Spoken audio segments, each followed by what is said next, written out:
Rupert Lowe has once again raised a serious alarm about the state of Britain's immigration system, and this time his criticism is aimed directly at senior civil servants. He argues that the scale of failure is so severe, it should carry real accountability. According to the figures he highlights, the government has lost track of 53,000 people who entered the country illegally. And on top of that, over 700 foreign nationals with criminal convictions have disappeared from the system entirely. We'll dive into this story in today's video, but before we get started, don't forget to like this video and subscribe. Right now, only 12% of viewers are subscribed, so join the community and help us grow.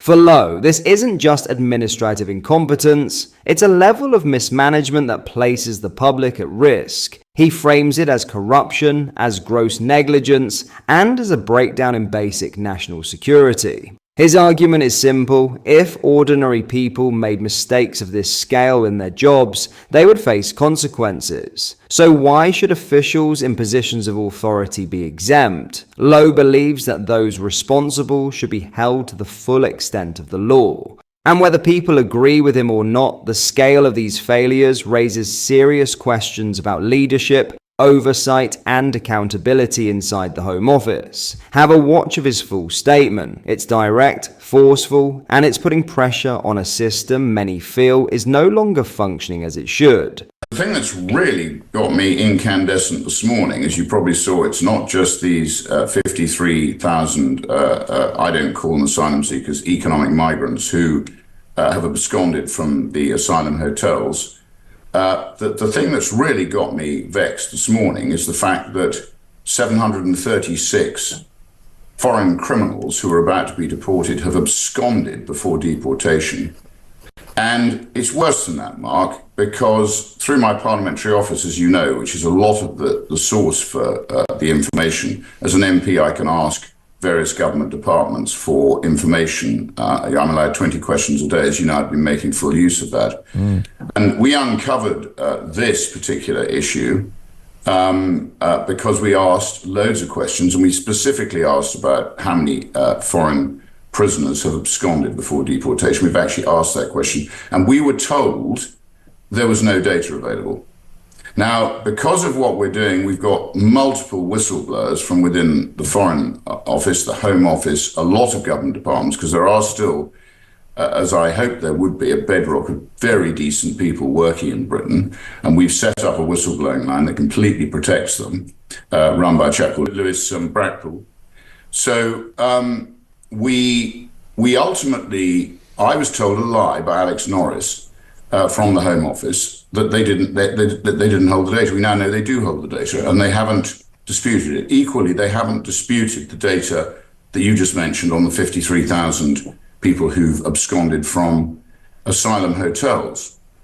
Now, the Home Office's job, its primary role, is to keep the British people safe. That's its job. That's what it states in its, if you like, sort of modus operandi. Yeah.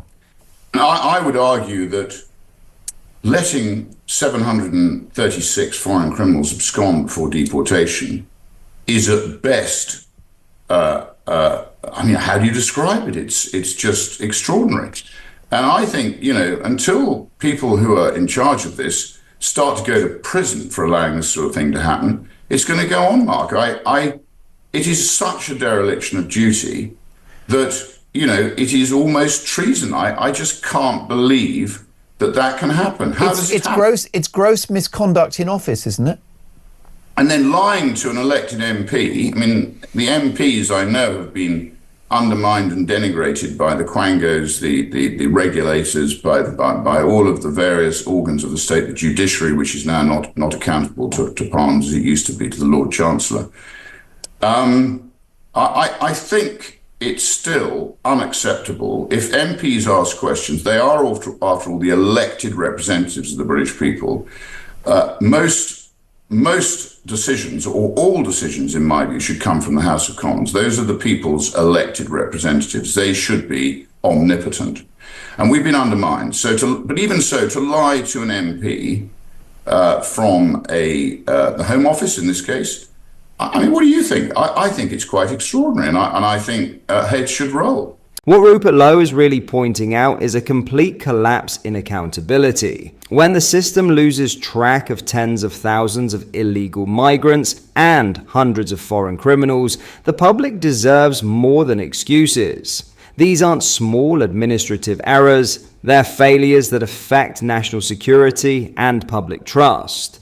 Lowe's frustration reflects how many people feel. If ordinary workers made mistakes on this scale, they'd face consequences. Yet inside government, no one seems to take responsibility. And until that changes, confidence in the system will continue to fall. In other news, a 31-year-old man has been arrested on suspicion of commission, preparation, and instigation of acts of terrorism in relation to the Heaton Park synagogue attack last month. Greater Manchester Police have confirmed the man was arrested after arriving on an inbound flight at Manchester Airport on Thursday. He remains in custody for questioning. This brings the total number of people arrested in connection with the investigation to 7. A 30-year-old man arrested on October 9th on suspicion of failing to disclose information, contrary to Section 38B of the Terrorism Act. 2,000 remains on bail. Assistant Chief Constable Rob Pott said, "At around midday today, officers from Counter-Terrorism Policing Northwest arrested a 31-year-old man in connection with the appalling terrorist attack that took place at the Heaton Park Hebrew Congregation Synagogue. The man was arrested at Manchester Airport after arriving on an inbound flight and has been taken into custody for questioning." The loved ones of Mr. Dolby and Mr. Kravitz have been updated on this development, as have those who were seriously injured in the attack. Our investigation is continuing, and I would once again appeal for anyone with information that they think could assist our inquiries to please come forward. We are also still seeking to identify and speak to anyone who was present at the time of the incident or the immediate aftermath so that we can ensure they have access to all the welfare support options that are available to witnesses. The arrest relates to the attack at the Heaton Park Hebrew Synagogue in Higher Crumpsall, Manchester. Yahad al-Shami attended at the synagogue and conducted the attack on the morning of October 2nd, the Jewish holy day of Yom Kippur. Al-Shami, 35, drove his Kia Picanto into pedestrians and the gates of the synagogue before going on a stabbing spree in the building at around 9:30 a.m. He also attempted to storm the synagogue while wearing a fake suicide belt. The attacker was a Syrian man who relocated to the UK as a child in 2006 and was shot and killed by police after ringing 999 during his deadly rampage. During the call, al-Shami pledged his allegiance to the radical terror group, the Islamic State. "This is what you're going to get for killing our children," al-Shami shouted. Adrian Dolby and Melvin Kravitz died in the attack, while 3 other men were treated in hospital for serious injuries. 2 have since been released. Mr. Kravitz was a 66-year-old father of 3, while Mr. Dolby, 53, is believed to have been inadvertently shot by police as he ran to block the synagogue doors. What are your thoughts on what we discussed in today's video? Let me know down in the comment section below. If you have not yet already, make sure you do drop a like on this video and subscribe to the channel for more British content. Thank you, take care, goodbye.